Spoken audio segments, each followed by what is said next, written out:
دلت را خانه من کن، مصفا کردنش با من. این دل را خانه خدا بکن، اعتراف بکن که ای خدا خانه ای تو اینجاست، قلب من، درون من، سینه من. خدا میگه من او رو مصفا میکنم، من او را پاک میکنم، من درون خودم میایم. دل را بده به پروردگار، بگذار که خدا درون این خانه بیاید. دلت را خانه من کن، مصفا کردنش با من. من خودم میام درون سینه تو، سینه تو پاک میکنم.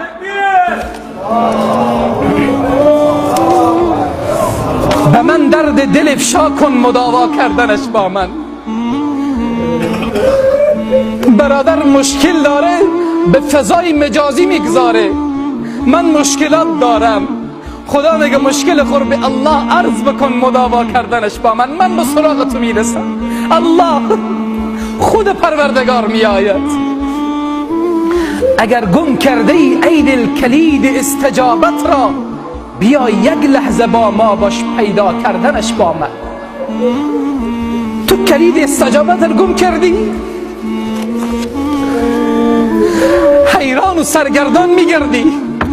کلید استجابت به توبه کردن، به بازگشتن به سوی الله سبحانه و تعالی است. خدا میگه من کلید را میدهم. اگر در زندگی تو قفلی آمده، این کلیدش دست منه، من بازش میکنم. تو فقط بیا، فقط دست راست کن، فقط بگو ای الله زندگی من قفل خورده، کلید استجابت پیش توست. خدا میگه من خودم بازش میکنم. حتی کلید خدا دست بنده نمیده که بگی باز کن. خدا میگه من باز میکنم. خدایا شرمنده ایم. الله کلید زندگی تو باز میکند، قفل زندگی تو میشکناند. فقط به الله، به ذات خدا رجوع بکن، بازگرد به سوی پروردگار عالم. چی میگه خدا؟ خداست و چی میخواهد؟ خدا چی میخواهد؟ بیفشان قطره اشکی، یک قطره اشک، بیفشان قطره اشکی که من هستم خریدارش. الله اکبر. مالک زمین و سما، مالک بهشت و جهنم، خریدار اشک بنده گناهکار هست. بنده گناه کرده، اشک ریختانده. خدا میگه من اشک تو رو میخرم. خدایا اشک ما رو میخری؟ بله اشک تو رو میخرم. باز در برابر این اشکی که از ما میخری، ما برای تو چی بدیم؟ خدا میگه هیچی، اشک تو رو میخرم، بهای این اشک تو بهشت من پروردگار عالم است. سبحان الله. هم خدا خریدار، هم خدا خریدار اشک بندگانه و هم خدا بهشت برای بندگانش میده. خدایا ما برای تو چی دادیم؟ بهای بهشت چیست؟ خدایا باور نمیشه که بهشت با این همه عظمت یک قطره اشک باشه. خدایا بهای بهشت یک قطره اشک بنده گناهکاره؟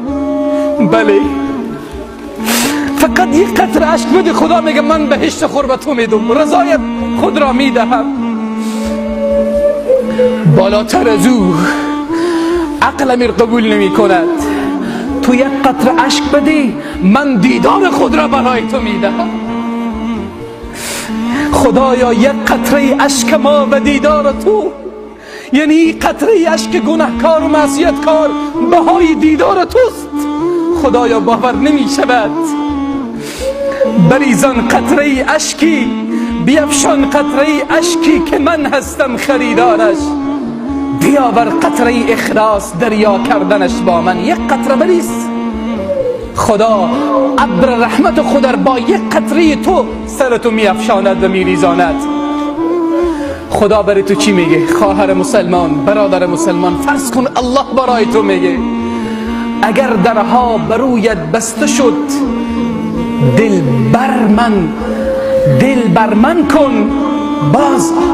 هر دریچه ها بسته شد، دروازه ها بسته شد، دل از همه بکن، بیار دل خود را به طرف پروردگارت. در این خانه در قلباب کن.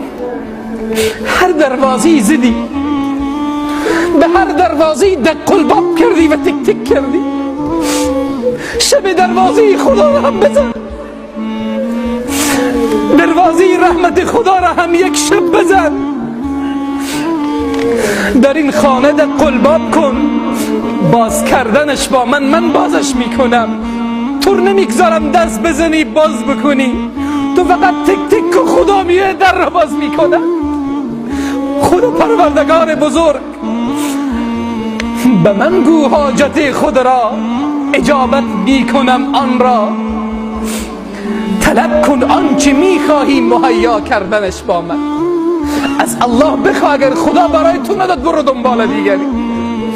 با دل بیا، با اخلاص دل. اگر الله نداد برو دنبال دیگری. اگر عمر گناه کردی، بعضی ها میگن که ما رو نداریم به درگاه خدا، خیلی گناه و معصیت کردیم، روح برای ما نمانده. خدا چی میگه؟ الله خودش میگه اگر عمر گناه کردی مشو نومید تو از رحمت. تو از رحمت من الله ناامید میشی؟ سبحان الله. اگر عمر گناه کردی مشو نومید تو از رحمت. تو توبه نامه را بنویس که امضا کردنش با من. تو فقط نوشته کن، بگو ای الله گناه و معصیت کردم، الله امضا میکند. یک قطره اشک بهای دیدار خدای تبارک و تعالی است. یک قطره اشک بهای بهشت و جنت الفردوس پروردگار عالمه. یک قطره اشک